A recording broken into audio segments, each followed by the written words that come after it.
Ella se la presentación. Vamos a empezar el día. En la anterior vez he explicado algo sobre lo que era la diabetes y su tratamiento. Situación muy distinto. En este caso va a ser sobre las complicaciones más frecuentes, las agudas de la diabetes sobre todo. Como pueden ver, hoy en día se habla de crisis hiperglicémicas en los nuevos días y pues en algunas ediciones especializadas. Dentro de estas dos, principalmente, están la cetosis diabética y el estado hipersolar hiperglicémico. Deficiencias. Cada una de estas tiene características diferentes.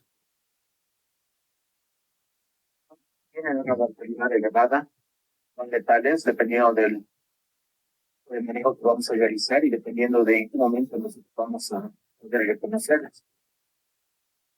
Generalmente, el estado está más caracterizado a los pacientes con diabetes tipo 2, diabetes mayores, y la cetosis diabética en pacientes jóvenes o con diabetes tipo 1.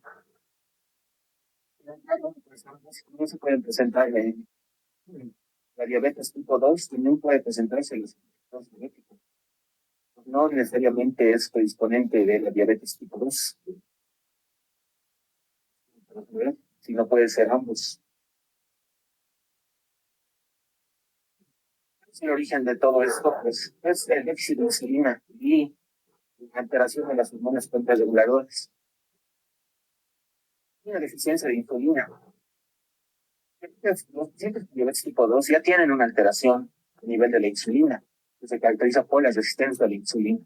Por tanto, esta alteración de la insulina, ya sea una deficiencia absoluta o una deficiencia relativa, dependiendo del caso, en el estadio hiperosmolar o cetoacidosis, generar esta falla.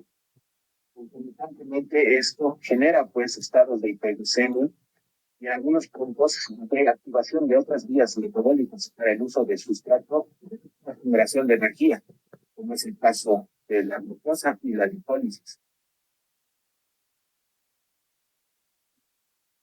A su vez, en respuesta de esta alteración, si nosotros tenemos un paciente con diabetes tipo 2, por ejemplo, al no existir un adecuado funcionamiento de la insulina no introduce la glucosa dentro de la célula para que genere energía. Lo que va a provocar, pues, es hay un estímulo para que se libere mayor cantidad de insulina. Pero al no haber el efecto deseado de la introducción de la glucosa a la célula, eso el cuerpo lo va a decir de una forma de que va a necesitar energía y por lo tanto va a activar otras vías para que se pueda generar otro sustrato que no sea la glucosa, para que se pueda utilizar y de esa manera tener energía. Entonces aquí hay una respuesta sistémica, que son la elevación de las hormonas contrarreguladoras. Pueden provocar, por ejemplo, como el cortisol, las proteoglaminas o las hormonas de crecimiento, es que hay un aumento de la gluconeogénesis y la glucogenólisis hepática. Y además de eso, también va a provocar que existe una formación mayor de glucosa a través de otros sustratos, como son los lípidos o las proteínas. También la lipólisis. Esta alteración, este uso de estas vías metabólicas, pues va a generar, o vamos a ver más adelante, en el caso de la cetoacidosis, por ejemplo, existe un estado de hiperglucemia y un estado de acidosis metabólica. Vamos a verlo con un ejemplo. Como pueden ver, estas son las alteraciones que nosotros tenemos que conocer. Entender un poquito mejor las consecuencias y las características clínicas, ya sea de una o de otra. La situación diabética, el déficit absoluto en el caso del tipo 1 y la resistencia a la insulina en el caso del tipo 2 va a provocar que la insulina sea ineficiente para suprimir la lipólisis. No se va a utilizar la glucosa a nivel del plasma para la generación de energía, ya que esta no va a ingresar dentro de la célula. De una manera distinta, otras formas de tener energía y en este caso va a tomar los ácidos grasos. y eso va a generar que haya mayor consumo de líquidos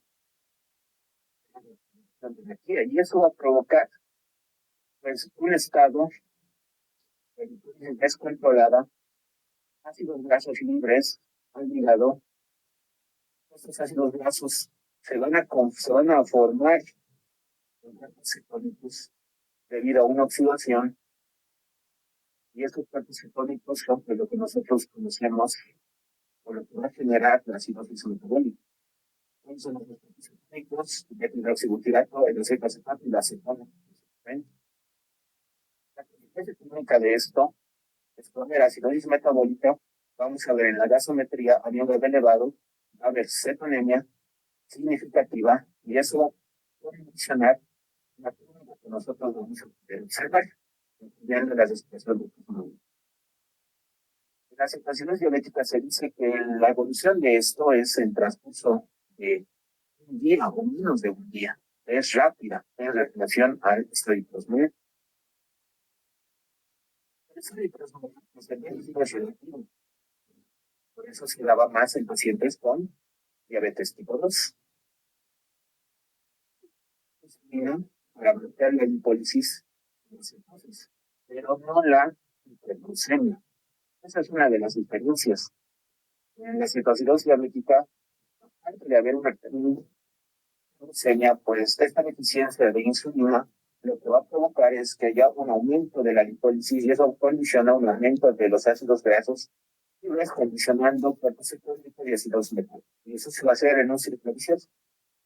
En cambio, aquí, de cierta manera, va a controlar esta lipólisis desenfrenada. Por lo tanto, no va a haber creación de cuerpos cetónicos. En ese sentido, pues tampoco va a haber las ácidos metabólicos que se caracterizan en el sector, pero sí va a haber aquí algo muy interesante. La hiperglucemia es en extremo, por eso los menores de más de 600 van a provocar diuresis en mayor cantidad. La diuresis osmótica, sabemos que la glucosa, eso nos medita activa, cantidad de eliminación de orina, pérdida masiva de agua y electrolitos, y en consecuencia estar en un estado hiperosmolar, hidratación muy severa, y esto provoca alteración del estado de conciencia también, provoca deshidratación a nivel cerebral. Entonces son las diferencias en la fisiopatología de estas dos entidades.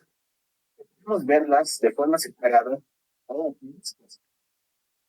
En una segunda oportunidad les voy a dar dos casos de cada una de estas patologías para que puedan entender un poco mejor. La sensación pues de la fisiopatología compone el déficit de insulina, deficiencia absoluta o relativa es la característica. Y podemos ver lo que ya les había explicado, ¿no? En el lado de la cetoacidosis, pues la lipólisis desenfrenada, y en el otro lado la hiperglucemia extrema, que son una de las características principales de esta patología. Y pues eso da su nombre de cetoacidosis diabética y estadio hiposmolar. Pero hay ciertos pacientes que tienen características de ambos. Hay una presentación mixta. Tenemos un paciente con estadio hiposmolar, también tenemos un paciente con características de cetoacidosis diabética. Estos casos a veces son un poco complicados en el manejo, pero no necesariamente son difíciles. Tenemos que tomar en cuenta. Cuando tenemos un paciente con diabetes tipo 2, ya sea del reciente diagnóstico o un paciente que ya tiene antecedentes de diabetes hace mucho tiempo, lo que se tiene que realizar es hacer el cálculo de anion gap, ver si corresponde a uno de los criterios de cetoacidosis o estado hiposmolar, y tenemos que sacar nosotros la urea plasmática. Tenemos que ver cetonas positivas, un estado de acidosis metabólica en la gasometría, y también tener osmolaridad de más de 320 en el laboratorio.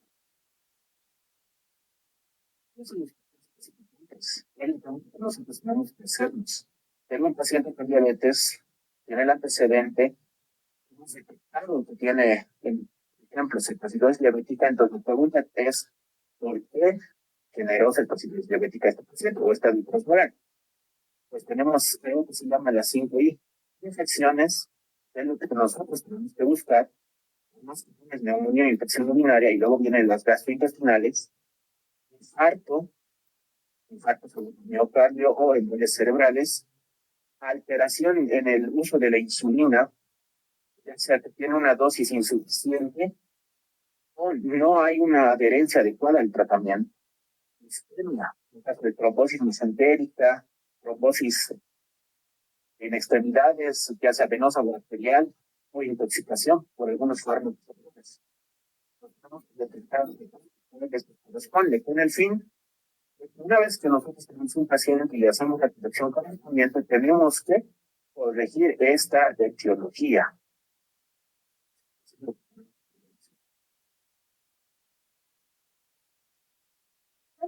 Ahí están, en ese orden, tenemos que buscar infecciones, alteraciones en el tratamiento farmacológico, en caso de uso de insulinas, isquemias, fármacos, y pues en algunos casos también se considera una alteración en el consumo de alimentos, porque el paciente realmente no tiene una adecuada adherencia ni un adecuado estilo de vida. ¿Cómo reconocemos nosotros a estos pacientes? Pues tenemos este gráfico que nos muestra las posibles diferencias que existen en cada uno de ellos. La presentación a la cirugía diabética es rápida, en los 5 menos de 24 horas, pero el estado de estrés y hipertensión, pues puede ser por 2 semanas. Una característica fundamental de la circulación diabética es la respiración del próximo un estado de compensación respiratoria. Ha habido alteración de generación de cuerpos cetónicos en sangre, pues provocan una acidosis metabólica. La forma de compensar la acidosis metabólica es a través de la eliminación de CO2 y eso nos va a provocar un estado de alcalosis respiratoria. Por lo tanto, es una forma de compensar este estado psicótico que nuestro paciente tiene. Esa es una esa característica. La forma de y el olor característico de la sustracción de plasmadura o pacientes con acidosis, por ejemplo, es cetón o olor a frutas, porque de esa manera libera mayor cantidad de azúcar. Otra es la característica, ¿no? El aliento flotado, como les digo, la acetona, el dolor abdominal severo por la acidosis y la deshidratación que va a provocar, náuseas y vómitos. En el caso del estado hiposmolar, pues una de las impresiones más predominantes es la alteración del estado de conciencia. Generalmente son pacientes que están en este estado. Neurológicos, tenemos que buscar pacientes que puedan estar pasando también un evento cerebrovascular. Tenemos un paciente con estado hiposmolar, tenemos que diferenciarlo de un evento cerebrovascular, porque pueden imitar la alteración motora, siendo parecias o plejías de estos pacientes. Tenemos que buscar muy bien esto. Y pues la deshidratación extrema que va a provocar hipertensión tisular, hipertensión y mucosas secas, ¿no? Es muy característica de la situación diabética y por muchas veces se caracteriza a la deshidratación y a la situación metabólica que tiene el paciente.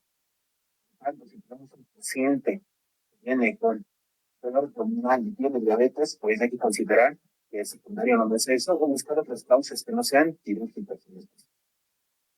¿Cómo es el diagnóstico? En la situación diabética, un pH menos de 7.3, una menos de 18, la glucosa plasmática más de 250. Las guías actuales nos indican que ya se consideran más de 200. El Reino Unido hace muchos años ya lo consideraba. La diabetes care lo consideraba 250, aunque hoy en día ya lo han modificado eso, ¿no? Eso ahí todavía sigue con más de 600. El pH no está alterado, puede estar mayor a 7.3 normal. El carbonato está más de 18, generalmente. Cetonas, pues es positivo, el cetocidos diabética, pero el estado hiposmolar puede estar ausente, puede haber una pequeña cantidad. Osmolaridad en la estado hiposmolar es más de 320. Si nosotros consideramos el potasio como parte de la fórmula para sacar este resultado, o más de 305, si nosotros no tomamos en cuenta el potasio, en la lugar, más de 10 como criterio, y el estado mental, pues en el estado hiposmolar está en el foro, pues tenemos que considerar estos criterios en estos casos para el diagnóstico. Ahora, hay alteraciones donde Podemos tener, como alguna vez me preguntaron, un paciente con una glucemia de 150 y está con acidosis metabólica y cetonas, ¿se considera cetosis diabética? Si sabemos que los criterios nos indican que tiene que ser una glucemia mayor a 200 o 250, pues sí. Esa entidad se llama cetoacidosis diabética euglucémica, donde la única característica es que la glucemia se encuentra en un parámetro normal. En algunas literaturas nos indican menos de 200, puede estar en un valor normal, como 100, 105. Realmente esa característica se debe al uso de los SGLT2, el embarazo, ayuno prolongado o enfermedades hepáticas. Un paciente que tiene diabetes, se está en 105 o 150, menos de 200. Tenemos acidosis metabólica en la gasometría, tenemos síntomas positivos, entonces en ese paciente no tenemos que considerar que estuviera normal. No tiene síntomas diabéticos, consideraría que hay que buscar esta causa. Puede ser aquellos pacientes que usan insulina, le miden en casa, ven que se encuentra mal y pues pongamos que lo miden en 250 y le ponen insulina antes de traerlo y por eso razón pasa. Entonces tenemos que buscar este tipo de causas para considerar. Algo similar, una pequeña diferencia que lo vamos a ver más adelante. Las pseudohiponatremias, pues tenemos que nosotros considerar que en esta fórmula es importante que podamos determinar nosotros cuál es el uso de líquidos que vamos a ver en el tratamiento. Son las estrategias terapéuticas y parte de lo que tienen que entender bastante bien y espero que en algún momento cuando ustedes tengan su título ya y estén creciendo como médicos no cometan ese error que muchos médicos hacen. Tenemos un paciente con cetoacidosis diabética, tenemos un paciente con estadio hiperosmolar, principalmente la cetoacidosis diabética. Lo primero que tenemos que entender es que un paciente que tiene hiperglucemia generalmente es un paciente polémico en cierta manera, dependiendo del grado. Ser un metabolito activo, un osmolito activo, pues la glucosa a través del riñón va a perder mayor cantidad de agua. Se ve en ambos casos, pero más en el estadio hiperosmolar.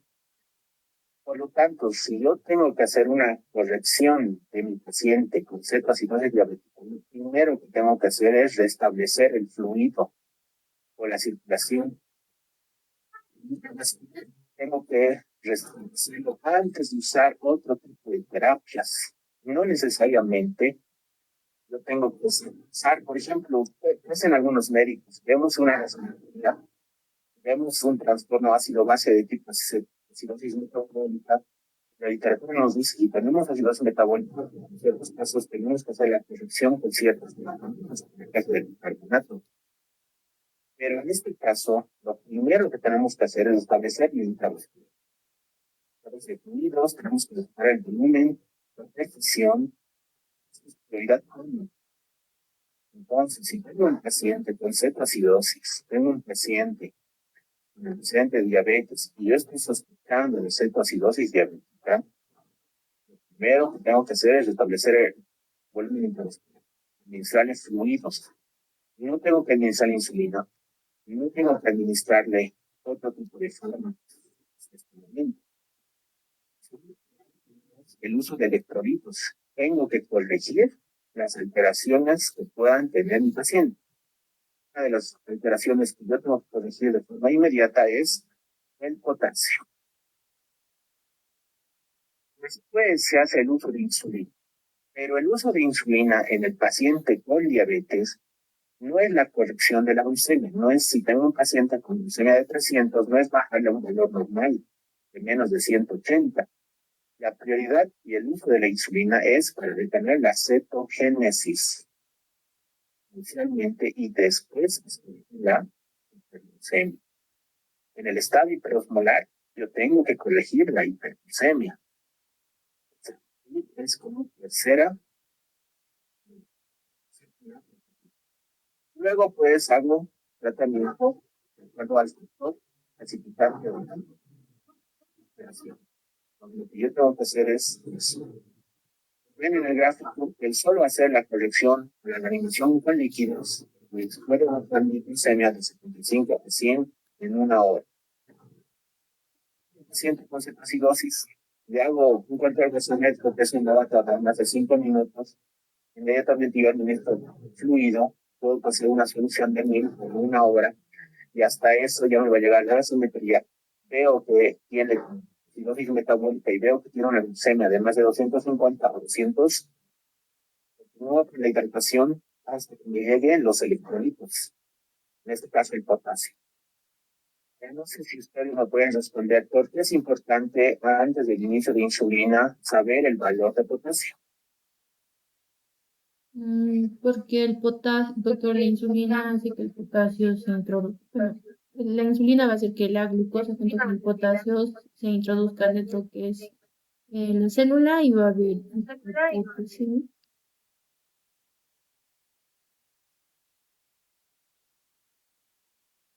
Vamos que nuestro paciente tiene un potasio de 3. Si yo uso de forma inmediata, o sea, ni bien ingresa el paciente y tengo el brazo y veo que tiene un trastorno de alta metabólica, yo voy a utilizar la insulina y pues ese potasio se me va a ir del intravascular al intracelular. La insulina va a causar eso. Y por lo tanto, mi paciente pues puede bajar su potasio de 3 a 2, hacer una línea cardíaca y fallecer. No por la cetoacidosis, sino por la alteración y el que tenía, que no se está viendo. Pero eso es muy importante. He visto un caso donde se le administra la bomba de infusión antes de hacer la colección de potasio y pues el paciente entró en línea cardíaca y pues hizo un paro. Es muy importante. Ustedes tienen que seguir estos pasos para hacer la disminución. Y si se dan cuenta, en los pilares y la secuencia del tratamiento de la cetoacidosis diabética, en ningún lado dice que administremos, perdón, tenemos que tomar eso. ¿Cómo hacemos la reanimación con fluidos? Pues dependiendo de las guías, dependiendo de los consensos o de los estudios que han salido, nos indican un déficit estimado de cetoacidosis diabética, por ejemplo, de 6 litros que podemos utilizar en 24 horas y el estado de más de 9 litros. Esto depende de cada paciente y esto depende del criterio médico y la experiencia que se tiene para el manejo de este tipo de patologías. Inicial nos indica esto: 10 a 20 ml kilogramos de peso. Si el paciente está con deshidratación severa, por ejemplo, en estados pulmonares, podemos utilizar hasta 50 ml kilogramo en la primera hora. Siempre de 50, 70 kilogramos, por ejemplo, si usamos 20 ml, ¿cuánto nos sale? 1.400 en la primera hora. Esa cantidad de volumen que tenemos para si nos indica que podemos administrar los 1000 ml en la primera hora, que si nosotros hacemos el cálculo con un peso promedio de los pacientes, pues nos va a dar el mismo volumen. Comercias, donde qué tipo de solución vamos a utilizar.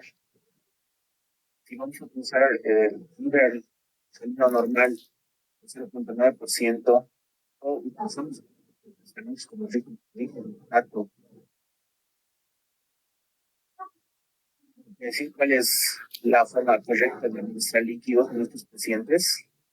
Hoy en día sabemos que usamos nosotros la inhibición con el fisiológico, como nosotros lo conocemos, pues el riesgo de acidosis metabólica hipertorémica es alto y es un poco el manejo más complicado.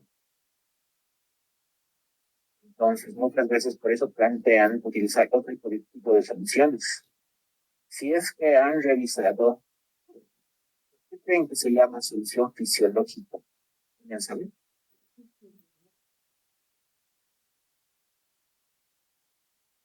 Se preguntaron por qué se llama solución fisiológica, porque todo el mundo usa como primera línea de tratamiento de fluidos y restablecimiento del volumen.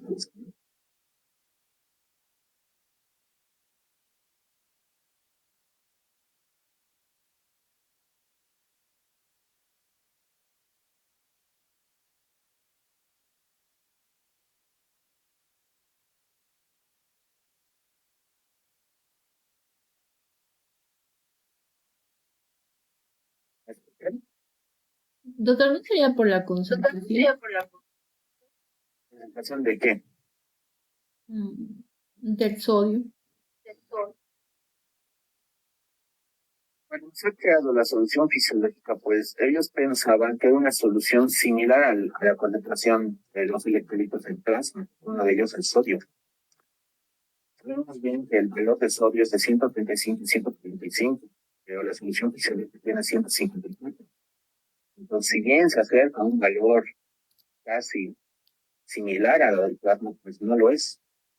Hoy en día han salido estudios donde indican ciertos estados donde podemos utilizar la solución fisiológica y ya no como antes donde se pensaba casi en todas las patologías o en la eliminación de líquidos. Entonces tenemos que considerar esto. No se utilizan la solución fisiológica. Y antes, dentro de los pilares de tratamiento, una de las soluciones que se utilizaba en mayor cantidad era por la solución fisiológica en la eliminación de esa diabética y sodio popular. Hoy en día no. Podemos utilizar, sí, pero tenemos que tomar en cuenta lo que hace rato les había mostrado, es el valor del sodio. Para eso nosotros tenemos que hacer la corrección de sodio por glucemia. En un momento les voy a mostrar cómo se realiza eso. Hoy en día, para evitar la acidosis hiperclorémica, pues muchas veces las guías o pequeños estudios indican que podemos utilizar el lactato. El lactato tiene una concentración de 130. Entonces, se asemeja más a un valor normal, pues, generalmente, pues, la recomendación es utilizar solución fisiológica al 0,35%, siempre y cuando tengamos un sodio corregido normal o alto. Vamos a ver en el principio. Entonces, tenemos que nosotros utilizar esa cantidad de volumen, tenemos que hacer un registro de mantenimiento, tenemos que ver los déficits destinados, tenemos que hacer déficit de agua en el estadio particular, en ese caso diabética tenemos que un déficit de agua. Pues cuando hay un cambio crítico de una dextrosa que se acerca a 200 o menos, pues tenemos que usar dextrosa. ¿Cómo hacemos la hidratación? Pues las guías nos indican que podemos utilizar hasta 100 ml por kilogramo en algunos casos, cuando el paciente tiene pues un estado de deshidratación severo. La solución que voy a escoger es si mi paciente está polémico, ¿no? Mi paciente está polémico, pues son también estas soluciones y hacer de choque. Incluso aquí tendremos que calcular nosotros el índice de choque para poder determinar si está en shock hipovolémico y de esa manera utilizar una evacuación de líquidos un poco más agresiva. Si no está en shock, podemos dividirla en dos fases. Una fase de expansión, donde voy a utilizar entre 10 a 20 ml por kilogramo, que más o menos yo lo voy a administrar en 1 a 2 horas. Las guías nos recomiendan administrar 1 litro en 1 hora. El mantenimiento, pues yo tengo que buscar aquí el sodio correcto de glucemia. Por lo tanto, mi fórmula, 1.6 equivalentes 100 miligramos de dextrosa que se eleva. Ejemplo, si tengo sodio de 120, se encuentra en 500. Si tengo un sodio de 120 y mi glucemia se encuentra de 500, sabemos que mi interior normal es 100 miligramos de cilitro de glucemia. ¿Cuánto se está elevando? 400 más. Entonces es 1.6 por cada 100 miligramos por encima del valor normal. Tendría que ser 1.6 por ¿cuánto sale? Bien, hizo el cálculo.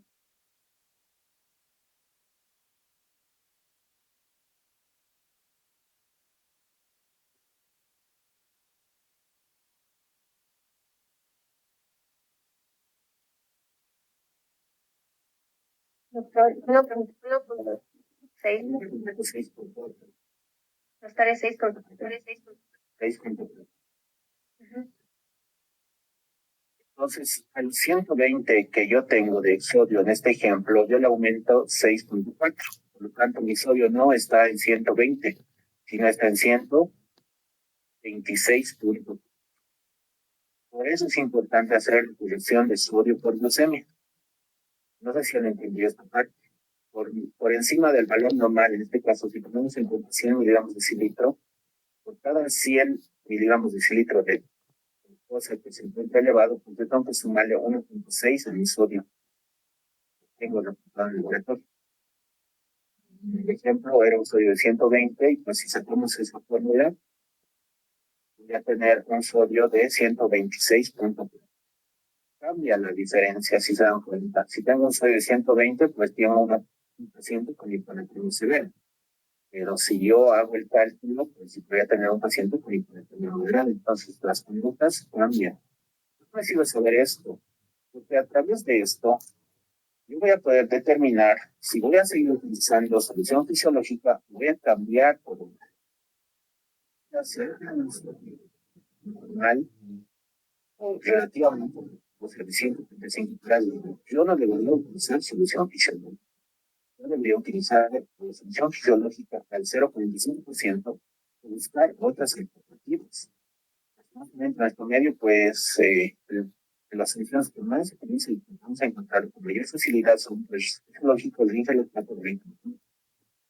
Lactato, pues, concentración de 130, pues es el podemos utilizar más en ese tipo de pacientes. La solución al 0,45% no siempre lo vamos a tener y tendríamos que hacer nosotros la reducción, en este caso con agua destilada, pero no necesariamente lo vamos a hacer en el momento que estamos tratando el paciente. Como pueden observar en el gráfico, me sirve para determinar esto. Si tengo un paciente con menos de 135 de sodio, pues voy a poder seguir utilizando, me da un parámetro para que yo pueda seguir usando una solución salina al 0,9%. Si tengo más de 135, pues tengo que cambiar de solución, ya sea al 0,5 como les comentaba, o en este caso el rígido. Pues ahí está un resumen de cómo podemos utilizar nosotros la solución en nuestro paciente. En primera hora le voy a administrar 1 litro, en las segundas puedo repetir a la segunda hora. Después tendría que utilizar 500 por hora, y luego 250 por hora. Como pueden ver ahí están los tiempos. Es la manera que yo tengo que hacer la reanimación de estos pacientes. Eso es importante. La mayoría de la literatura nos habla de que si yo tengo un potasio de menos de 3,3, pues yo no tengo que administrar insulina, está indicada la administración de insulina. Y en este sentido, yo tengo que primero corregir esta epidemia. Tengo que administrar potasio de 20 a 30 microvalentes hora, tener un potasio mayor de 3,3 y recién ya podría utilizar la insulina. Si yo tengo un valor de 3,3 a 5,2, pues puedo iniciar insulina, pero tengo que añadir la misma cantidad de potasio por litro de solución que yo voy a utilizar. Tengo un potasio más de 5,2, pues yo puedo utilizar tranquilamente la insulina sin necesidad de corregir el potasio, pero tengo que hacer una monitorización cada 2 horas de este electrolito. Este gráfico han debido ver en algún lado, es de la actualización de las guías ADA, donde nos indica los valores de forma distinta. Menos de 3,5, 3,55 y más de 5. Esto es el diabetes que actualmente lo ha actualizado. Pero en la mayoría de los artículos de 2025, por ejemplo, aún siguen manejando estos valores. Entonces, podemos tomar en cuenta que la de Jesús deberá de ser nuestra reanimación. El pilar número 3, la terapia con insulina. El objetivo del uso de la insulina es la supresión de la cetosis. Pues es 0,1 unidad internacional kilogramo de los que estamos confundiendo ya con venoso en este caso. 50, 70 miligramos tiene que ver la reducción de la glucosa. La controversia, habría artículos que nos indicaban si lo mismo vuelo o no. Digamos, la administración de BOR, que es directamente infusión de insulina. Entonces, ¿cómo hago esta? Un paciente de 70 kilogramos, por ejemplo, esos 70 kilogramos, y cuando esta fórmula de 0,1 unidad kilogramo hora, pues voy a multiplicar 0,1 por 70 y eso me va a dar un valor de 7. 7 unidades internacionales que tendría que administrarle por hora. Entonces, ¿cómo yo le digo a la enfermería para que me administre esta? Yo tengo que utilizar aquí la solución 1,1, que consiste en 100 ml de solución, puede ser fisiológico, le administro 100 ml, 100 unidades internacionales de insulina cristalina. Y ahí tengo una solución 1,1. significa que por cada ml que yo voy a administrarle, voy a tener una unidad de insulina. Eso significa. En el cálculo que habíamos hecho del paciente de 70 kilogramos, pues recibe 7 unidades. Si sé que por cada ml tengo una unidad de insulina, pues le voy a administrar en mi toma de infusión 7 ml hora de insulina. Entonces, de esta manera yo tengo que hacer el cálculo y la indicación. ¿Cómo sería la indicación en la enfermería? Pues solución fisiológica 100 ml más 100 unidades de insulina cristalina y le voy a administrar 7 ml hora por bomba de difusión continua. Y esta es variable de acuerdo a los valores de glucemia. ¿Cómo voy a ajustar? Sí. Si, por ejemplo, en la primera hora no existe el descenso que yo requiero, pues tengo que poblar la dosis. Las metas de descenso son estas: de 50 a 70 miligramos decilitro hora. Tengo que, digamos que mi paciente tiene 500 miligramos de dextrosa. Ahora, ¿cuánto tendría que bajar con esta dosis de infusión?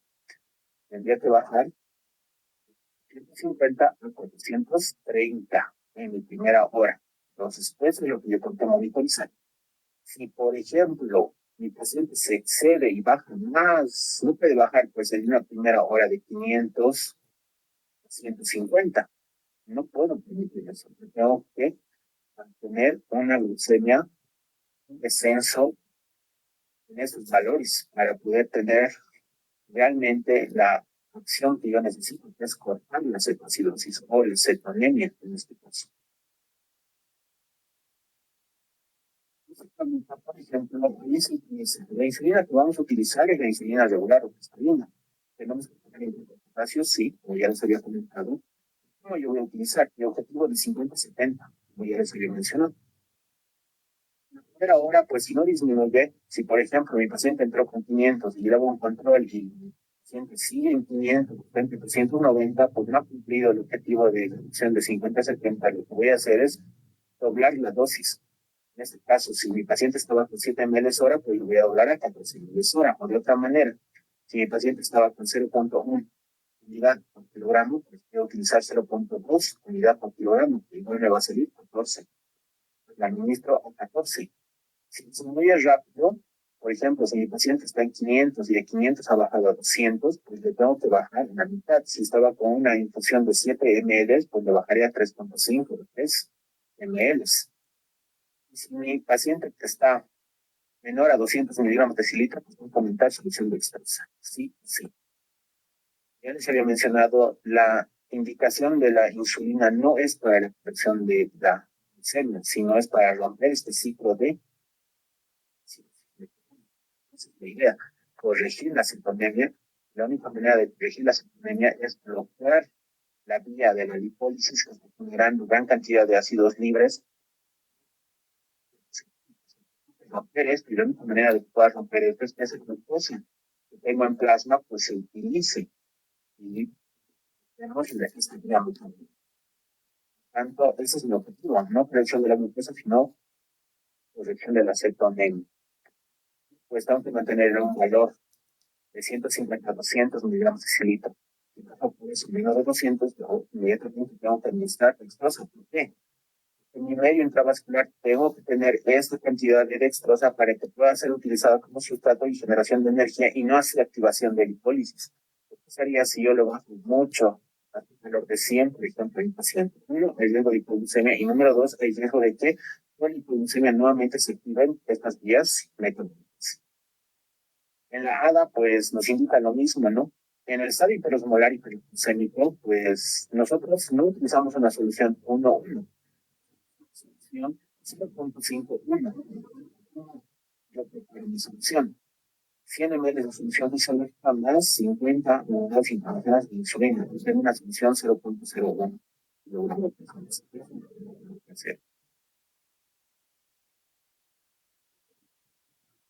temprano de insulina basal. Tengo mi paciente, está con cetoacidosis, ya he hecho la corrección correspondiente, he reanimado con líquidos, he corregido el potasio y he administrado bomba de insulina. Yo tengo que saber si ya tengo criterios de resolución ¿Cómo voy a administrar mi insulina basal? No lo voy a tener como bomba de infusión con insulina cristalina todo el tiempo. Yo tengo que cambiarle a una dosis basal y en este caso ya no voy a utilizar la insulina regular. Voy a utilizar, por ejemplo, las insulinas de acción prolongada o intermedia, como es el caso del NPH. Entonces, ¿cómo hago?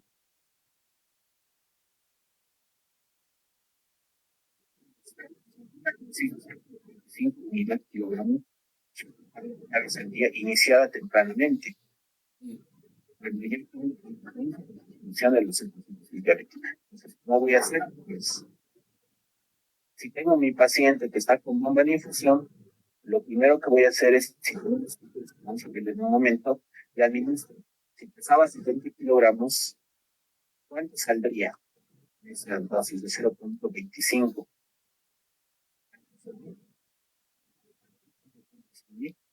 0.25 kilogramos.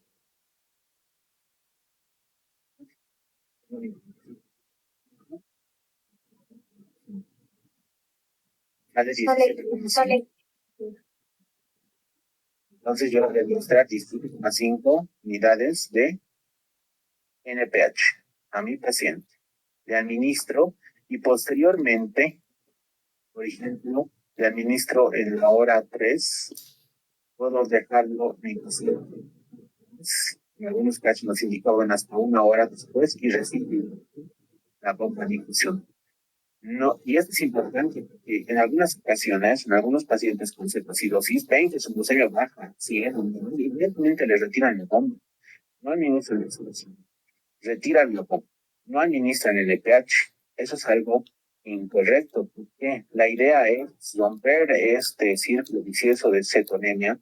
Por lo tanto, yo tengo que dejar pues, un valor de insulina que me esté manteniendo los valores y que haya esta ruptura de la cetoacidosis diabética para que mi paciente no vuelva a entrar a cetoacidosis diabética, no vuelva a tener una alteración de las vías metabólicas. Yo tengo que, si voy a utilizar NPH, pues sabemos que el efecto del NPH es a la hora o a las 2 horas. Tengo que esperar ese tiempo para que haga efecto y recién retirar. No es inmediato, no es la administración de ahorita inmediatamente el retiro. Entonces tengo que hacer un retiro lento. Y esto es para prevenir hiperglucemias de rebote. Hay cosas para prevenir la hiperglucemia. Como puede ver en la tablita, ahí está.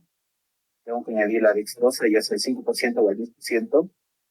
Tengo que hacer la reducción de la insulina entre 0.02 a 0.05 unidades kilogramo. Bueno, tengo que hacer ese cálculo para reducir mi bomba de infusión. Si tengo mi bomba de infusión en 7 ml hora, tengo a mi paciente que pesa 70, ¿cuánto tendré que reducir? Podría reducirle a punto, si lo sigo, por lo tanto, mi paciente tendría que reducir 3.5. Tengo 7 a 3 ml hora, tengo que reducir, y ahí administro mi solución de extras. Y administro mi solución de extras. Y pues, me vaya haciendo los controles, voy a ir regulando esta dosis de insulina. El bicarbonato, por ejemplo, no está recomendado rutinariamente. Los riesgos de acidosis paradójica,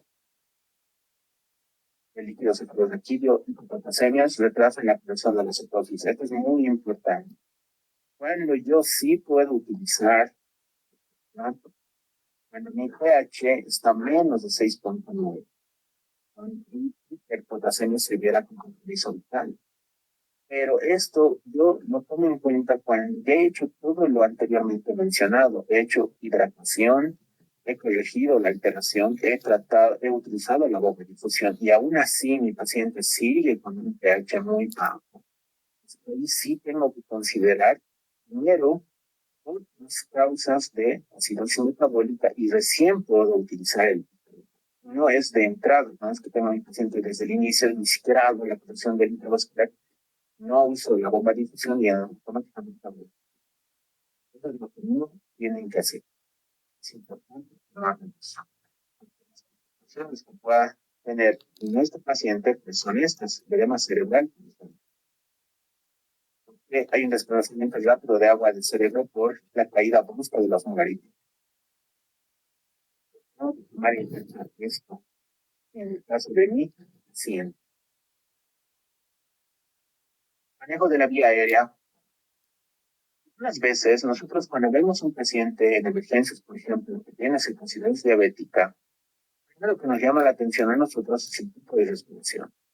Sabemos que si está con respiración de Kussmaul, pues en algunos casos nosotros consideramos que está con datos de respiratoria. Es lo primero que generalmente se hace cuando vemos un paciente con datos. El paciente posiblemente tenga mala mecánica y necesite infusión.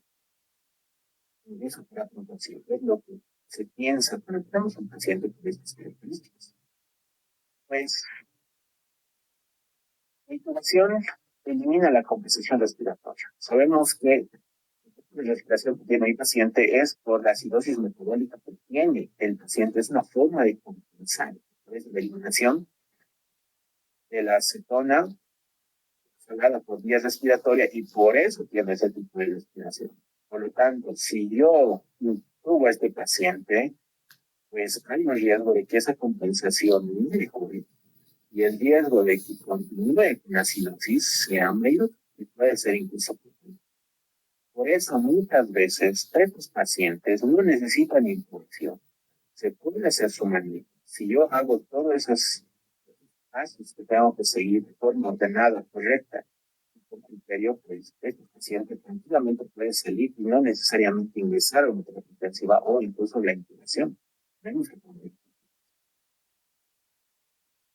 las beneficiarias, como ya se ha mencionado, la cetoacidosis diabética glucémica con reducción de 50 menos 200 o 250 de las vías coronadas. Se debe revisar. Los desencadenantes ahí están los grupos. Anteriormente, individuos de la CPT2, de embarazo y uno prolongado, enfermedad hepática. La resolución, el bicarbonato esté más de 15, en caso de cetoacidosis diabética. El pH esté más de 7.3, la glicemia está menos de 200, el anion GAP esté menos a 12. Y del estado hidrosmolar, pues que la osmolalidad se encuentra normal. Y la alteración mental que tiene el paciente, alteración de estado de conciencia, pues se encuentre normal. Transición, tengo que iniciar esquema de insulina basal o los en esta paciente. Infusión IV por 1 o 2 horas tras la primera dosis simultánea, eso es saludable. Tenemos que considerar también. Y nuevamente, por los resultados de resolución, como ya les he mencionado anteriormente, yo tengo que concentrar en el caso de mi paciente. La transición, pues continuar con insulina IV por 1 a 2 horas tras la primera dosis simultánea para evitar efectos de rebote hiperglucémico. Les decía, yo administro, supongamos que a las 10 de la noche administro mi NPH, pues a las 11 yo ya tendré que retirarle la bomba. No es inmediato, tengo que considerar el efecto que tiene la insulina que voy a utilizar. Pues aquí un algoritmo de tratamiento donde se resume todo esto, cómo voy a hacer con los fluidos, la insulina y el potasio en el caso de cetoacidosis diabética sobre todo. Como pueden observar, ahí se ve, tengo cetoacidosis leve, moderado, severa. Lo que recalcar es que tengo que hacer monitorización cada 2 horas de mis electrolitos y mi gasometría para ver la evolución, el manejo que yo estoy realizando.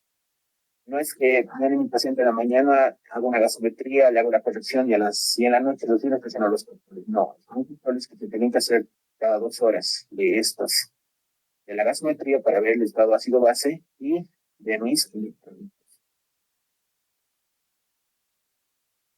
Y en resumen, pues primero reconocer cuál es una complicación aguda o no. Tengo que sacar osmolaridad, tengo que ver cetonas y tengo que hacer una gasometría. Y mis fluidos, no utilizo la línea de la insulina está en un tercer paso.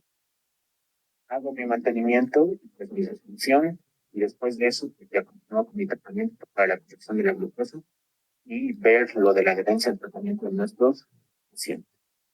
Nuevamente, los puntos clave, el diagnóstico es importante, tengo que saber diferenciar una de otra. Las presentaciones pueden ser distintas o pueden ser mixtas. No sé si tienen alguna pregunta sobre esto. Pienso que van a entender un poco mejor en un caso. Si se puede, vamos a tratar de verlo de ambos casos, ya sea de un estado intraosmolar y de cetosis diabética. Si podemos, el día sábado lo vamos a hacer los casos. Es una mejor manera de entender esto, que solamente verlo en literatura o plasmarlo de esa manera, ¿no? No sé si tienen alguna consulta, alguna duda. Mm,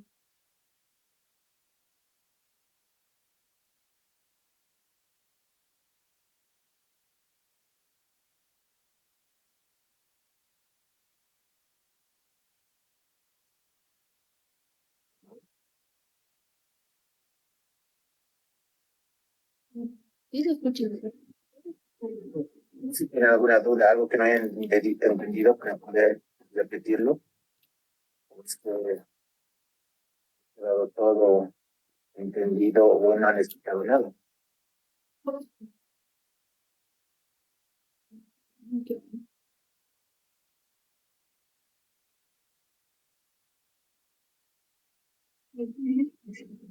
Para eso se ve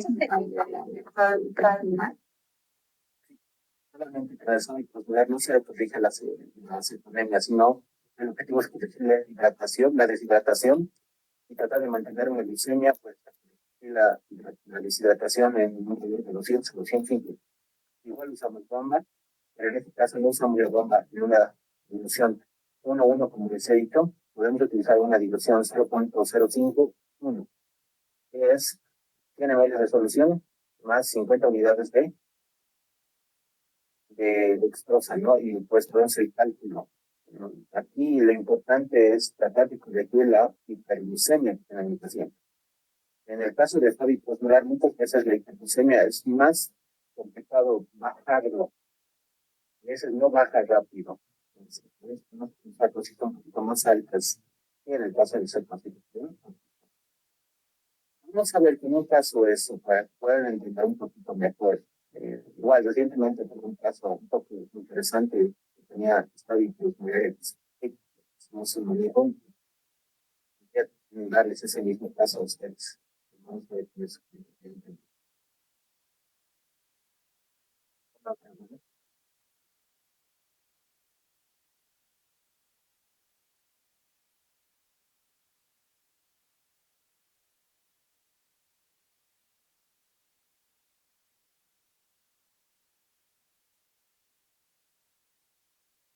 Ninguna, bueno, si no hay más dudas, pues revisen un poco más y nada, pues pienso que en un caso más van a poder entender mejor. Ya anteriormente habíamos visto un caso con ustedes. Les había explicado a grandes rasgos, vamos a empezar a enfocar un poquito más eso, y también les voy a dar un caso de estudio, pues bueno, en eso ya que pues, van a entender mejor esto sobre y el reconocimiento de estos pacientes.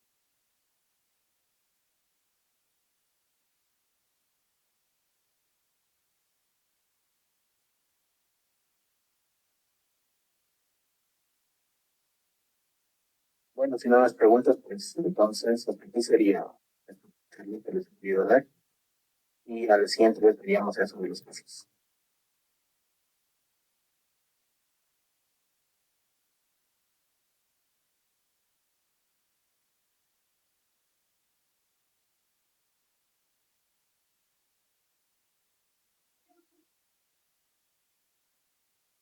Sí, doctor.